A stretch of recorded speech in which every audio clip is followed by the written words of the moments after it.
bayobozi b'inzego zitandukanye z'igihugu cyacu, inshuti z'u Rwanda, abanyarwanda mwese, mbanje kubasuhuza.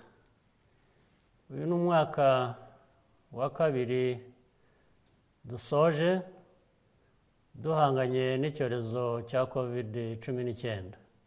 Byadusabye kwiga vuba nk'igihugu kugira ngo tumenye guhangana n'ibibazo bishya byatewe n'iki cyorezo uko cyagiye gihinduka. Icyakora twashoboye gutera intambwe nziza kandi igihugu cyacu gihagaze neza. Ndagira ngo nshimire abanyarwanda twese kuba gukomeza gukora cyane no gukomera ku iterambere n'imibereho myiza byacu n'iby'igihugu cyacu, cyane cyane muri ibi bihe bitoroshye. Muri uyu mwaka u Rwanda rwahanganye n'ibibazo byinshi birimo ibyo mu nzego z'ubuzima, ubukungu n'umutekano.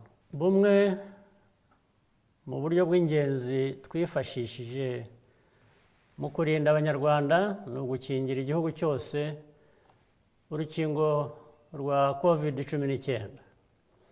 Kugeza ubu 80% by'abaturage bacu guhera ku bafite imyaka 12 kuzamura bahawe nibura urukingo rumwe. Turashimira ababigizemo uruhare bose, harimo n'abafatanyabikorwa baduhaye inkingo n'izindi nkunga. Uko dukomeza gutera intambwe tujya imbere, tugomba kurushaho kwigira kandi tukitegura guhangana n'icyashaka kuduhungabanya.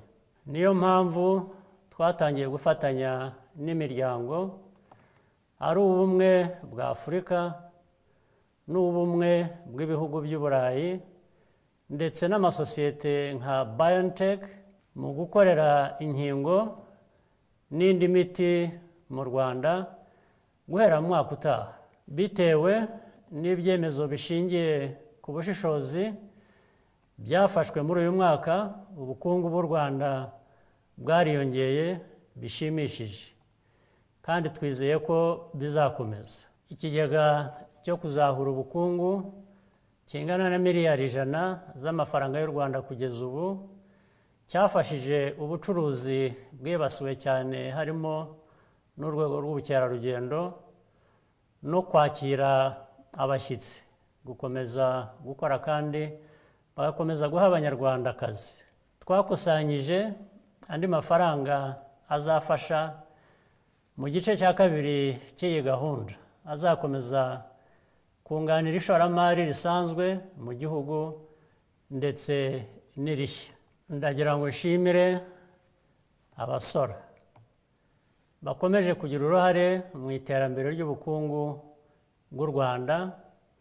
Nubwo hari icyorezo COVID-19 yashimangiye isano hagati y'ikoranabuhanga n'iterambere ry'ubukungu.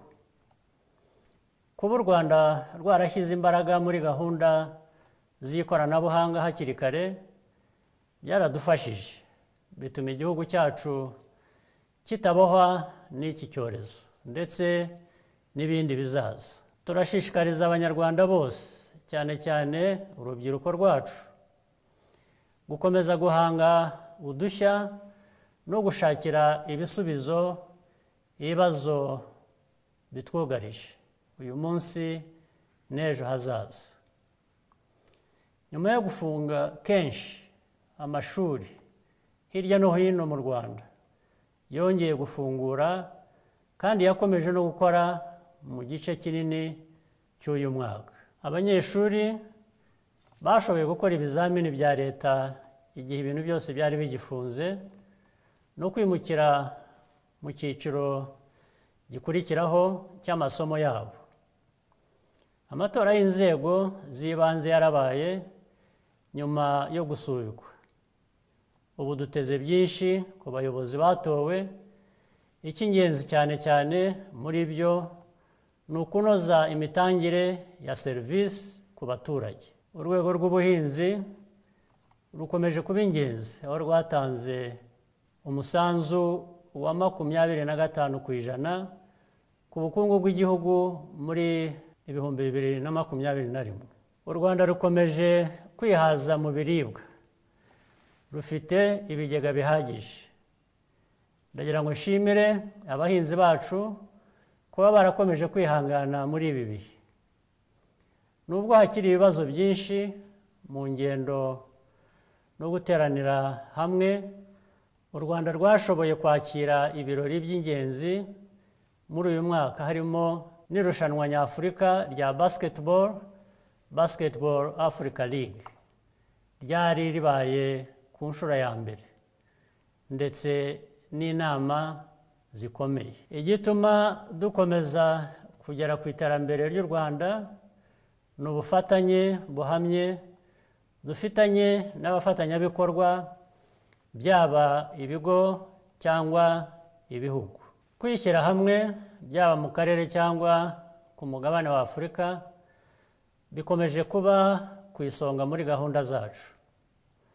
Dukomeje gushimangira umubano w'igihugu cyacu n'ibindi bihugu byo mu karere turimo, ndetse no hanze yako, tunashakisha ibindi bishya byatubyarira inyungu twese.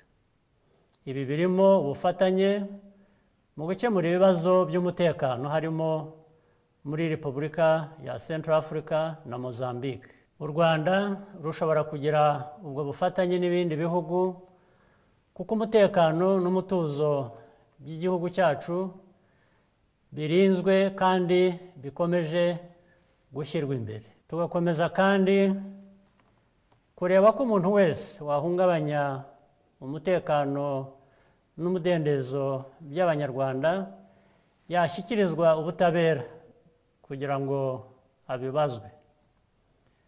Reka dukomeze dukorere hamwe kandi twubakire ku byo tumaze kugeraho. Mbifurije mwese hamwe n'abanyu gusoza uyu mwaka mu mahoro, ubuzima bwiza n'ibyishimo. Murakoze.